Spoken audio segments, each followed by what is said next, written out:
Hello guys, welcome back to my YouTube channel. In my previous session, I have taught you how to create a sign up page as well as a login page. So in this video, let's connect the particular front-end part to the back-end part. We'll store the data into the database and we'll see how the Django authentication system has been designed. So let's play the intro and move on to the coding part. Dripping lights paint the skies, all because of you.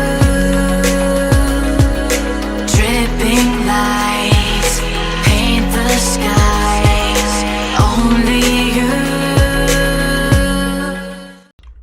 So you can see my theme has been changed over here. Actually, in the yesterday I have recorded the sessions. So for my bad luck, the particular sound was not able to recognize. So the whole video got waste over there. So again, I am just recording again after resetting all the things. So you can see I have enabled all this particular stuff. You can see the icons has been changed. If you want to know like which icon I am using it and which theme I am using right now, so you can just comment it. I'll just reply. So which is the theme and which is the particular extension you need to install to work on this one. So I'll just run this particular terminal. I'll just open the terminal and I'll just run the particular project. So I'll just tell Python manage.py run server. So I'll just run this particular command, Python manage.py run server. The starting development server will get started. I'll just press control and click and open the particular project. You can see I have opened this project. So I want to do some of the changes over here. I'll just go to the base.html file. So in the base.html file, I need to change the particular here you can see I have a dark here. So the neighbor is dark and background is ginger. I'll just make the particular background to dark itself. So I'll just make it to dark and I'll just press Ctrl S. You can see if I come and refresh, the particular background has been changed to dark color now. I'll just go to the sign up page over here. So I'll just go to the sign up page. So we need to add the particular backend part right now. So what here happened here is, so you can see if I just open the signup.html page here, you can see this is our form. So this is the form where we have designed in the previous session. So you can see we have a method as well as we have a method is equal to post over here. So in the action, so what is going to happen here is whenever anyone try to submit this particular form will look onto the what is the action I need to perform. So it will see which is the action I need to perform, whether I need to go to the sign up page or whether I need to go to the login URL like that. So here I'll just specify whenever anyone try to submit this particular form. So submit this particular form, the action should perform what? It should go to the /signup sign up page. That means it will just go to the URL that is a /signup and it will just run this particular views handle signup function where the function name is handle signup. So if I just come back to the signup.html, you can see I have a by type is equal to submit over here. So one more thing I need to say here is whenever I try to submit this particular form, you can see I'm getting a CSR of verification failed. That means whenever the particular method of the form will be post request, the particular it will accept what? It will accept the CSRF token over here. So it will be expecting the CSRF token. So I need to mention CSRF token over here. So once I mention the CSRF token, you can see if I try to submit the form now. So if I just try to submit the form, you can see form is getting submitted. But one more thing is what? Until and unless all the form is the particular input value has been not given, I don't want the user to submit the form. So for that we have one attribute. So I need to mention the attribute name is a required. So if I just mention this particular is a required, so you can see if I try to submit now, it is asking me please fill out this particular field. So same way I need to add this particular required as here and even in this particular input box. So I'll just mention the required tag over there in all the input tags. So once it is done, so now it will be expecting once I fill this one, if I try to sign in, it is asking me. So it is asking me this particular field. When I try to this one, it is asking, you can see it is asking the @ symbol, all this thing, because the type is been given as your email. So it is auto validating the particular emails. So now what I need to do here is, so once the particular all the data is getting filled, once the person click onto the submit button, it should go to the action that is /signup. So in this all things, so this name is the four things are very much important here. So what is the action is going to perform and what is the method and the CSRF token and what is the name you have given over here. You can see the name is equal to username, name is equal to email, name is equal to password, name is equal to pass2. So by using this will act as a variable here. Then in the sense, if I just mention my name over here, if I try to submit, this Anis will be saved inside a variable that is name is equal to username. So same way, whatever the email you will be saving here, ss@gmail.com, if I try to use this one and submit, this email will be storing into a variable that is name is equal to email variable, and it should be unique. Username, email, whatever the names you will be giving it, it should be unique over here. So once it is done, so now we need to handle for the backend now. So once I click the submit button after filling all the part, it will go to the URL that is a /signup, that is a action, and it will look and it will just run this particular views handle signup function. It will go to the views.py file and it will be running this particular handle signup function over here. If I just now I'll be writing a Python logic inside my views.py file. So what I'll say here is, if the particular request, so whatever the request dot method, so if the request dot method is equal to method method is equal to post method. So I will just tell if the request of method is a post request, so what I need to do, I need to say no. So whenever there is a method that is a post, so when I just open this sign up page, so what will be the method? You can see it is giving me the error. So because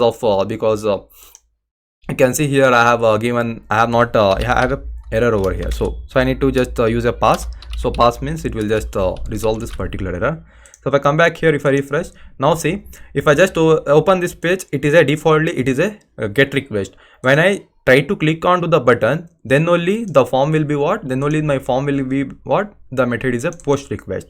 When simply I open the page, it will be a normally get request. When I submit the button, then only the method will be post. Okay, so this thing you need to keep in mind. So same way I'm saying, whenever the request of method and I get a post request, so I need to handle some of the stuff. So I'll just tell here the post request form, I'll say first I need to get the username. I'll just mention as a username I need to get, then I need to get an email of the person, then I need to get the password of the particular person, then I need to get the confirm password.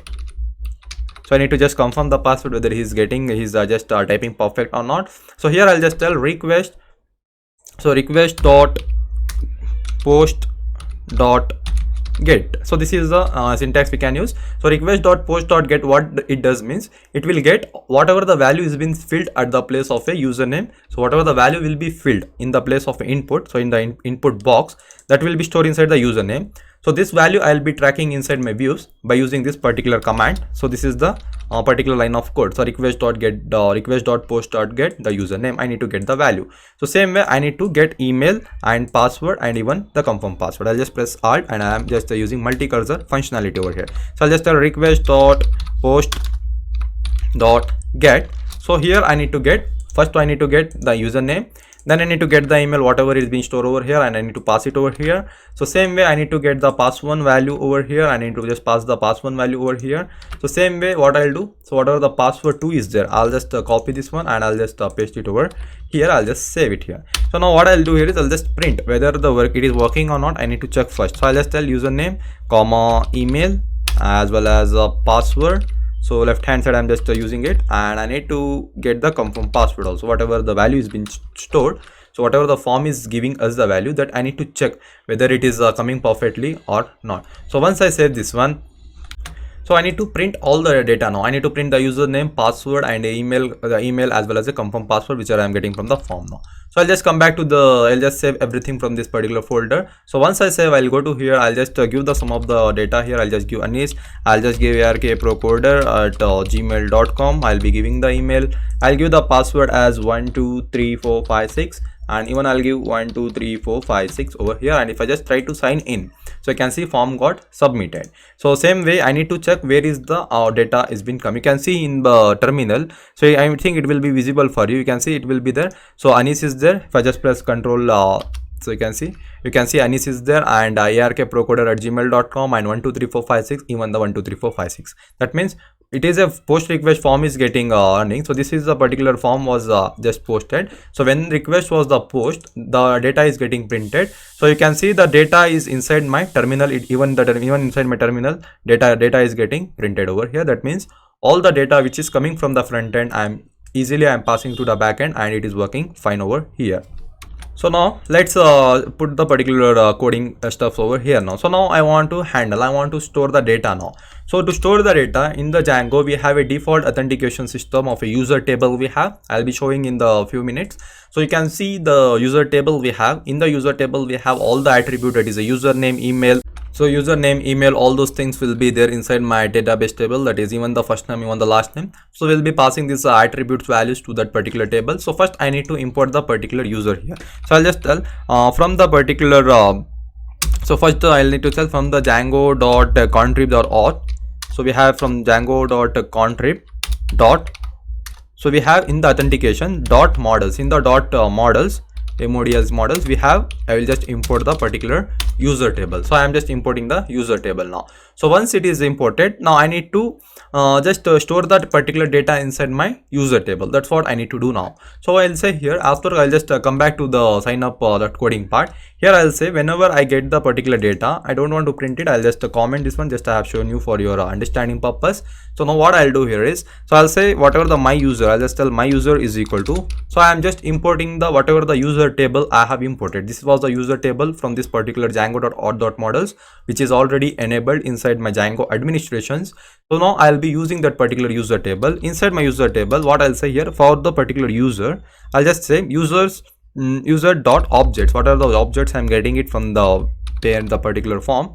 I need to just say create user. So I'll just tell creat create the particular user. I'll just tell create the user. So inside while creating a user, I need to pass the values to it. So I'll say whatever the username is there, first pass as a first argument, then email I need to pass it as a second argument, and I'll just put a comma, then I'll just say whatever the password I am getting it, I need to pass it as a third argument over here. I'll just save this one. So here I have created a users dot I have just created the particular user now. So once the particular query is done, I'll just tell my user dot save. I'll just save this particular user data. Then I'll say return. So return, I'll just tell I need to import the HTTP response. You can see I have imported the HTTP response over here. So I'll say return HTTP response. I'll just say sign up successful. Okay, sign up successful. Once I save this one, so if I come back here, I'll just try to submit now. You can see I'll just give the new values over here. I'll just give the Anis here, and so I filled all the values. If I try to click onto the sign up page, you can see I'm getting no such table auth.user. I am getting this kind of error now. So why I'm getting this is error because I have not run the migrations. So we need to run the migration. You can see before I was getting, you have 18 unapplied migrations over here. I was getting the particular error. So what I'll do here is I'll just open the new terminal over here. So I'll say one command python manage.py migrate. So I'll just tell python manage.py migrate. So migrate migrate. I'll just enter this command. So you can see all the migrations is applying now. So once the migrations is applying, so you can see all the migrations has been applied now. So I'll come back over here. I'll just refresh the same page. So you can see now I am getting as a sign up successful. That means the data has been stored now. So this is how I can do the sign up now. So one error I need to show you now. So you can see I have given a username, I have used same. So if I try to use something like, I'll just tell yeah.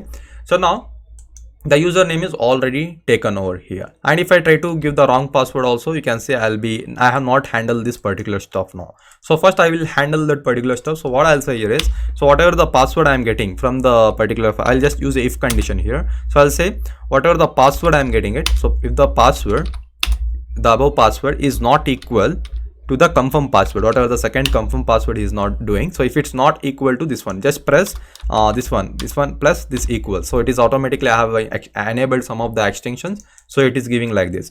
But normally if I just copy this stuff, and if I just paste it here, so you can see it is normally a not equal to. Okay, so don't get confused. So just if you are not getting like this symbols, don't worry. So just not equals, if the particular password is not equal to the confirm password, I'll say return. So return the HTTP response like a password is incorrect, password incorrect. Okay, so password incorrect. I'll just save this one. So now see, if I just come back here, if I try to give the wrong password and if I try to sign in, so you can see I'm getting a password incorrect. It is going to the particular condition. So one more error I will get to show you. So you can see already username Anis has been signed in. So sign up has been happened, it has created. Now if I try to create with the same username with the perfect password, so you can see I'll be getting one more error, that is a unique constraint failed, that is a auth.user.username. So it is an error that is nothing like if you can see in the Instagram, if I say you with the example, so the same username cannot be taken. So same way, even in the Django, username cannot be same. So we need to handle it is like a 2 divided by 0 error. It is like division error, that kind of error. So need to handle carefully. So before saving the database, before saving the data into my database, what I'll do here is I'll just check the condition here. I'll just use the try and except condition. So I'll just try one condition. I'll just tell if the particular user dot objects dot get. So first I'll get all the usernames from the table. So I'll just say whatever the usernames I'm having from the database, get all that one and match with the particular uname. So I want to match with this particular username over here. So what is the username? I need whatever I'm getting it. So if the user dot objects dot get username is equal to username, if this particular something matches, I'll just return HTTP response over here, and I'll just say the user name is taken. Okay, so I'll be telling username is taken over here. So else it should go to the except condition. So I'll just tell except. So except, I'll just say pass the particular. I'll just tell if this happens, just do this one, and if you're not getting this one, just pass the particular condition. Now I'll just save this one. So now I'll just try to submit. You can say I'm getting username is taken. So this particular bug has been handled now. So same way I'll be doing for what? I'll be doing for same way I'll be doing for email also. I'll say if the email also already taken, I need to check with the user database table emails with this particular email. Now I need to check. So if it's there, I need to say the error, that is email is taken now. So I'll just pass this one. So I have handled all the errors. I have handled if the password is not correct, I need to return it. If the user is taken, I need to display this one.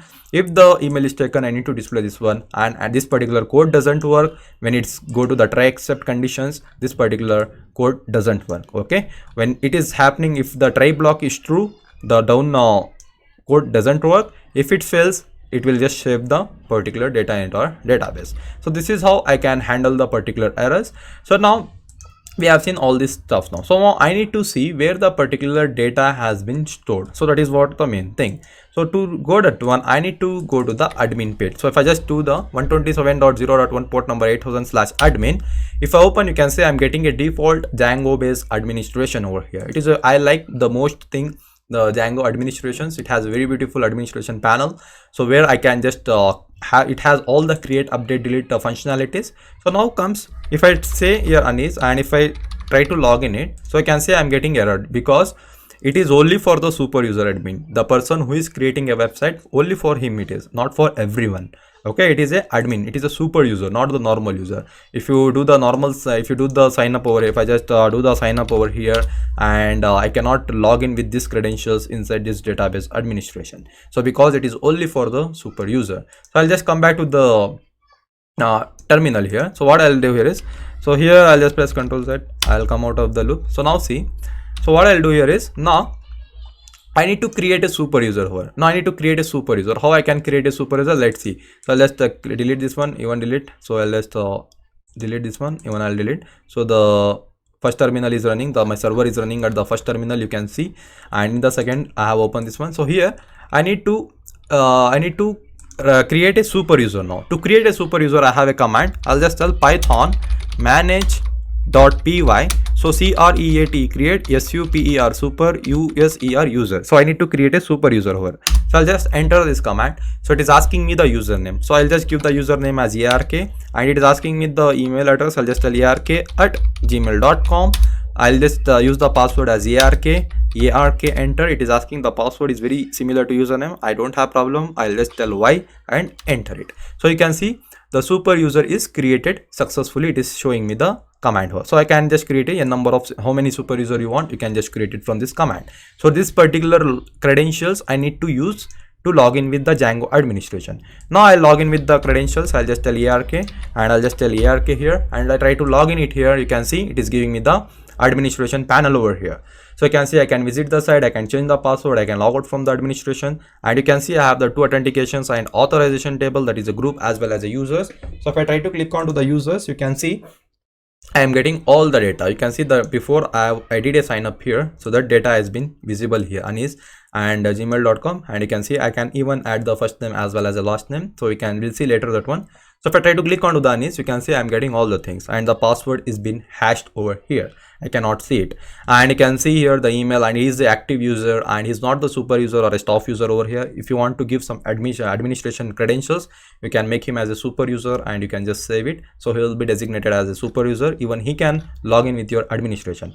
But if you don't do any changes with this one, so just maintain the default value here. So now once it is done, so if I try to do the one more sign up here, if I just use it one more sign up, now if I just tell Meghana here, and I'll just tell Meghana at gmail.com, and if I just give the password as I'll just give the password 12345. So I'll just give 12345 as a password. So once I click onto the sign up, so it is asking me the sign up. Okay, so I'll just click onto again. So now I'll just tell Meghana, so I'll just tell this particular name itself at gmail.com, and I'll just give the password same. Even I'll just use the confirm password also same. If I try to click onto the sign up, you can see sign up successful.